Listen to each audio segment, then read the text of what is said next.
Hi guys, Super Secret Tech here, and I'm going to be doing the third match in the video series for the new Dimir uh, deck that's part Mill and part Liliana's Reaver goodness. Um, Again, these are all unscripted, so I have no idea what they're playing, anything like that. So we're all just along for the ride. Um, the other thing is I record these videos live. I don't see a need of going back and like pausing and playing through a replay. I'd rather just do everything off the cuff. I think you get a better understanding of what I'm thinking. Um, and hopefully learn from my mistakes and my good plays. White green that hasn't played anything yet, I'm kind of guessing is going to be jank with just the basic lands, not like a real competitive deck. Yeah, it doesn't look like it. Um, However, not having a third land drop is really bad for us. Luckily, I have two Syncopates and a Tragic Slip in hand that should help uh, keep stabilized until I can actually start getting some winning going on. The reason I didn't Syncopate there is because he can pay the one, so it doesn't do me any good, and that's really, really bad. Um, Here, I think Jace is my best discard, just because it doesn't tell him too much information. Like if I had to discard Liliana's Reaver, that'd give him a lot more information. And hopefully I can get a land next turn. I mean, the good news is it's a 3/3. It's nothing that's the end of the world. So, goodness gracious, that's bad. Um, Here I think we had to go with cancel.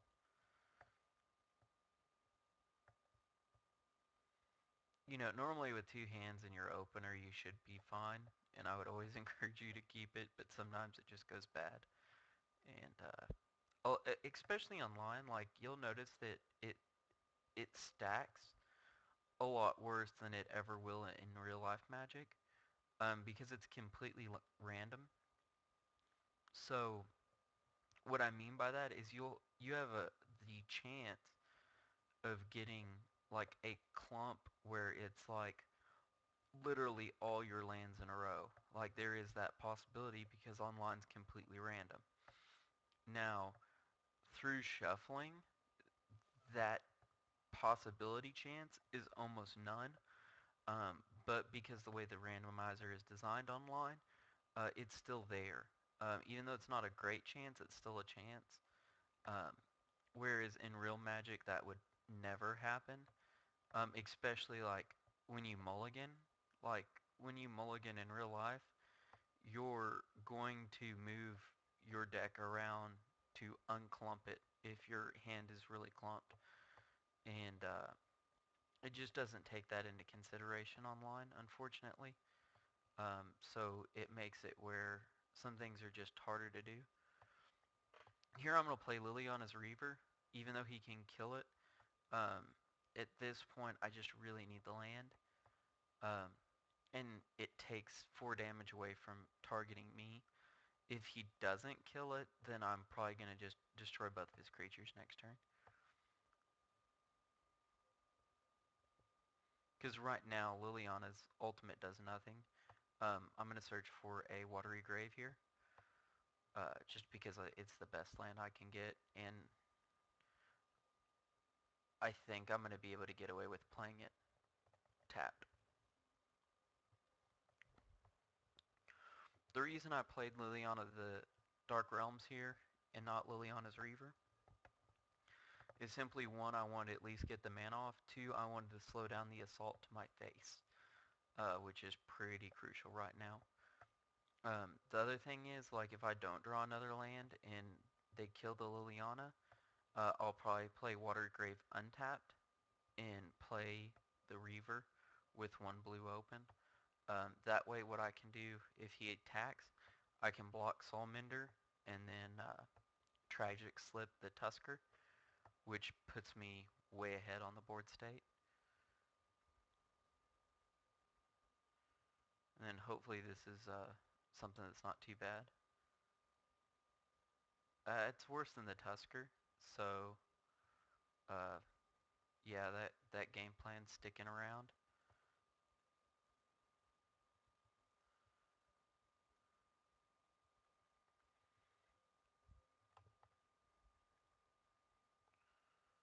Get my Reaver tank going on here.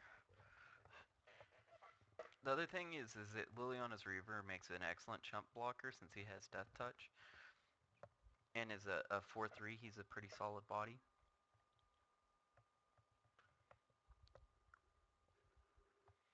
You know, in a lot of ways, I wish they'd have made this guy a 4/4, but I think he'd have had been mythic if they did. Because, well, the other thing is Searing Spear leaves here in a little while, and Liliana's Reaver gets a lot better when Searing Spear's no longer in the format.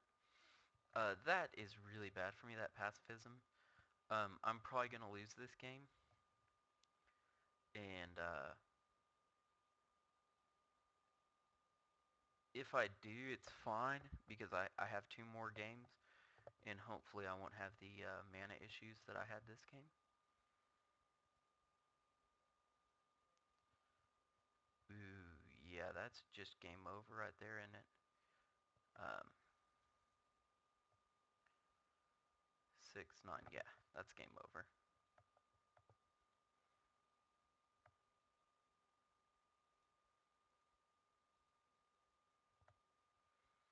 Now, if he'd actually killed the Reaver instead of pacifying it, I'd have been fine. But with not killing it, because I could have killed one of his 3/3s in response, I'd have still took 6, but then I could have cast another Reaver and I'd have been fine. Obviously, more removal against his deck too. Dungeon Geist is good, and Tragic Slips are good. Let's see, we can take out the cancels. Those didn't seem that, overly powerful versus him. What else do I want to take out? Probably the Snapcaster mages. I don't think they're so hot versus a deck like that. Even though they're a blocker, I don't think they're going to do what I want them to do. So here we have a couple of interesting plays. We can, okay, I did take a game, good. We can play an island first, or we can play a drowned catacomb first. Um, I think the drowned catacomb first is the right play, just because one island doesn't represent anything, and it might make him think that I don't have an island or a swamp in hand if I play it this way. However, I'm definitely going to play my island next turn unless I draw a watery grave, just so I can have syncopate mana up. Yeah. And we're already in a much better game state than we were last game.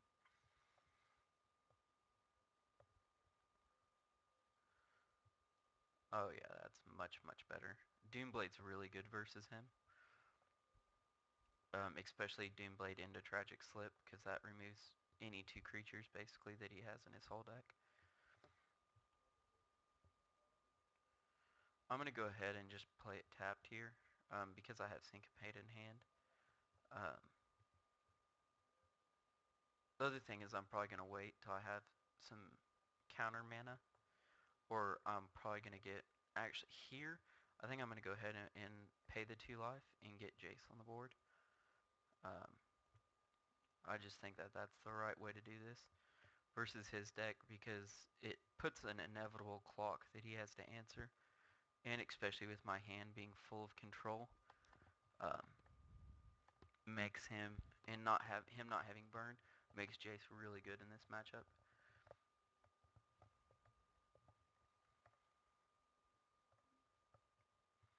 Yeah, it looks like just kind of a almost a draft deck. Um, you see these a lot when sets get released, that they'll kind of just throw together whatever cards they have, and it's a good starting point. Um,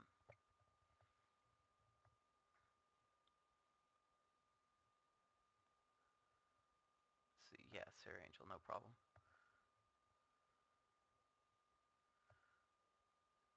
No, the other thing here is it's important. Even if I didn't draw that Phantasm, I would have Doombladed on my turn. I had Doombladed on his turn, because then if he plays anything else, I could Tragic Slip it. But Phantasm works out even better, because now I can block the Sarah Angel.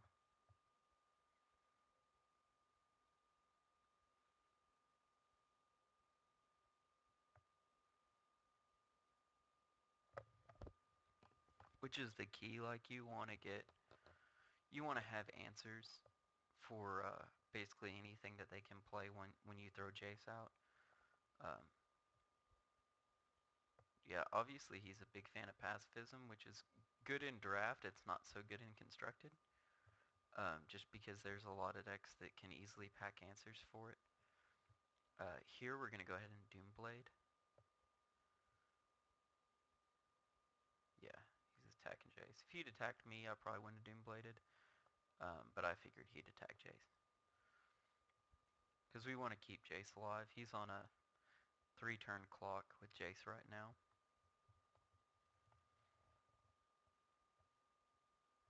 And so now if he plays another creature that's worth killing, um, I can just Tragic Slip it. With that guy, he's just not worth killing. Um, he can't outrace Jace. So I'm just going to play my land and pass the turn.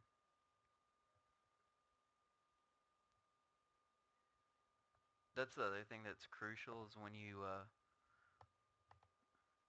once you have something like Jace out, is just to focus on that as your win condition.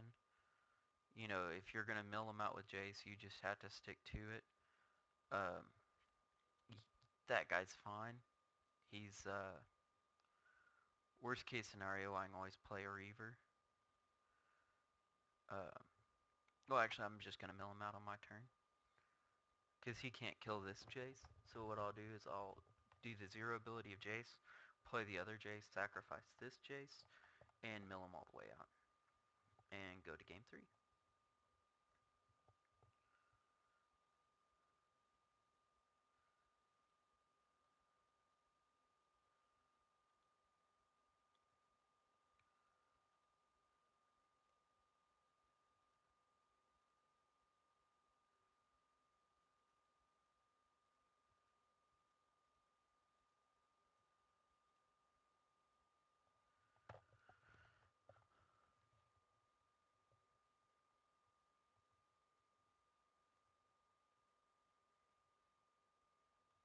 And,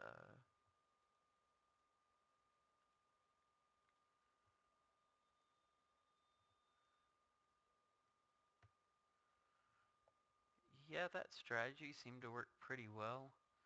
Um, Syncopates, I'm realizing, aren't as good against him. So I think I'm going to go ahead and bring in 3 Snapcasters and 1 Negate. That seems pretty strong.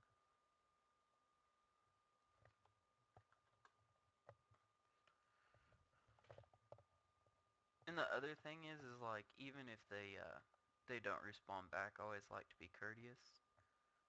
I kind of find it, you know, just because not everyone's courteous, it doesn't mean that you shouldn't be courteous. So here I'm going to lead off with an island, because I can Thought Scour on his turn. The other thing is, like, when you have instants like Thought Scour, you should always play them at the end of their turn unless you need to otherwise, or unless they tap out. Like here, he just played a 3-3, so it doesn't matter when I cast it. So I'm just going to cast it in response.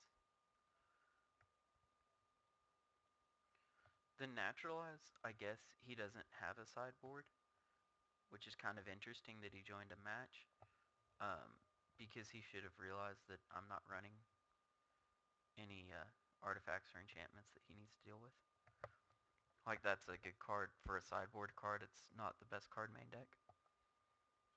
Unless you're in a really heavy artifact and enchantment environment. Like Classic, I think some artifact removal's fine, but not at like a ton of it.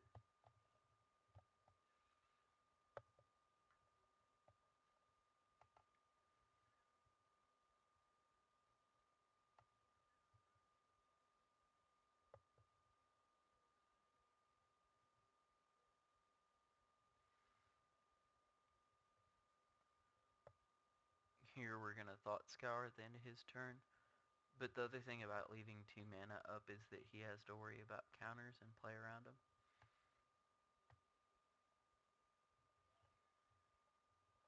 Because just because I didn't counter game 1 doesn't mean I don't have them, or game 2.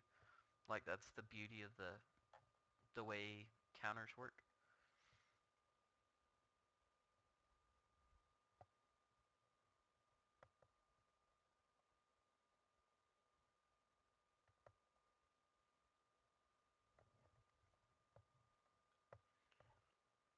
But like, if I had have played Thought Scour earlier, he probably would have not be hesitant this turn. And anything you can do to make the opponent second guess is always a good thing.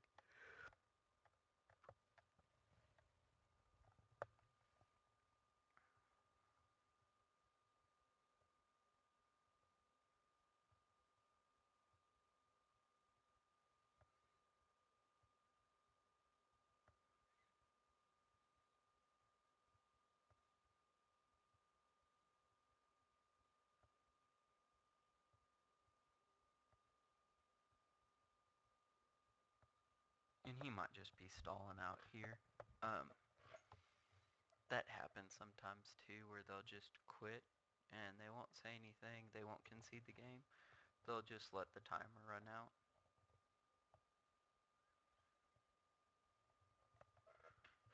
And it's unfortunate, like, that's not very good sportsmanship.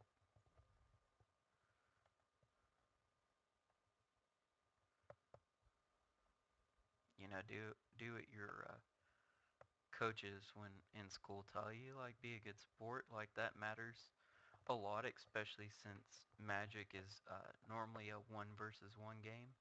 Sportsmanship is that much more uh, needed because it is a one-on-one game, and it's not an athletic game; it's a mental game. So it's even more of a reason to be a good sport. Um,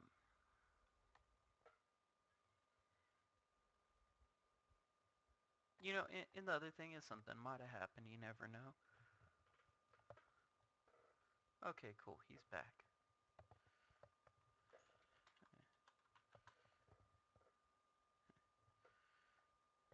And so here we go.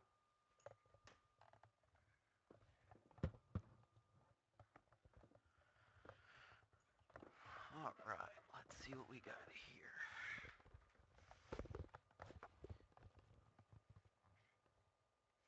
That and the other thing that I'm working on currently is a written article. Uh, that's probably going to be several pages long, um, talking about kind of keys to playing blue and playing against blue. Um, for one, for when uh, you're in those grindier matchups. For the person that's not as experienced with blue, you're normally going to lose. And normally the person playing blue is going to win. It's just the way it works. Um, that's why in a lot of the tournament scene that blue decks get played a lot is because the ability to counter is really strong. And here I have a couple of options. I think Doomblade is my best though. So I'm going to go ahead and Doomblade it. Because if I draw a land, I can Snapcaster, block, and Doomblade all in the same turn if I need to. Um, but that Tusker just needed to go. Or I can just draw another Doomblade. The other option is I can always Snapcaster in Thought Scour and draw a card and see if I can't get another land. Um, it's kind of awkward, like I really shouldn't have this many land problems with a 24 card deck. Yeah, I'm going to go ahead and Snapcaster here just because it's not that I'm like overly threatened, but I know he's playing like giant growths and such, and I really just don't want to leave myself open for just a complete blowout. I mean, Doomblade would have worked too if he started it, but I just feel that Snapcaster into Thought Scour is pretty solid here. And I really don't want to miss another land drop, and so drawing a card helps with that. And also if he has like a giant growth type spell, he has to use it here to save his creature, or just let the creature die and play another one, which either way I'm fine with. Yeah, he didn't do anything, so Thought Scour him. Awesome land. Uh, two lands. Here, I'm going to go ahead and get Liliana's Reaver out and get some pressure on the board. Basically, he has to deal with that. And then if he deals with it, I have another one in hand. And then if he deals with that one, hopefully I should be able to play Jace's Phantasm with the 10 cards in the library. Celestial Flare is the only thing that kind of makes me worry about attacking with Reaver. Oh, look at that. Banisher Priest. Awesome. Banisher Priest is really good for me because I have Doomblade and Snapcaster Mage in hand. And so I have a couple of different options. I can just Snapcaster and get back a Thought Scour, or I can Snapcaster and play the Doomblade from my graveyard and leave the one in my hand. Um, and so it just gives me a lot of utility in this situation, especially if he taps out white again, because then I know I have a free attack back. Uh, the other thing is you don't have to use the spell that you target with Snapcaster Mage. You can just let it resolve, and it still stays in your graveyard. Um, not everybody realizes that, but it's solid. Um, Here, though, I think, as much as I want to get Thought Scour, I still think Doomblade's the better card to trigger with my Snapcaster Mage, just for the simple fact that if I kill this and he plays another one, I still have access to the Doomblade, because I'm perfectly happy trading a Snapcaster Mage for a Banisher Priest, and he played that out of order.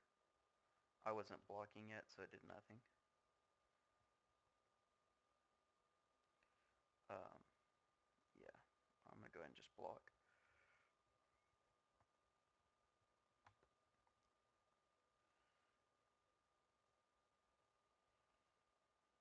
And so now if you play something, I can Doomblade it. And if not, it stays in my graveyard. Go ahead and attack with the Reaver. Now that I don't have to worry about getting Celestial Flared. And that also lets my Phantasm be triggered. Or I can play another Reaver and hold up for Doomblade, which I think is actually what I'm going to do. Because 2 Reavers is pretty strong. Just they generate so much card advantage. Because they're discarding a card and you're getting a free creature every single turn. So basically anytime Liliana's Reaver attacks and hits them, you get a 2-for-1. So it's a really powerful card in a control deck. And he conceded. So there's match 3. Hope you enjoyed it. I'll record one more deck tech right after this, just so you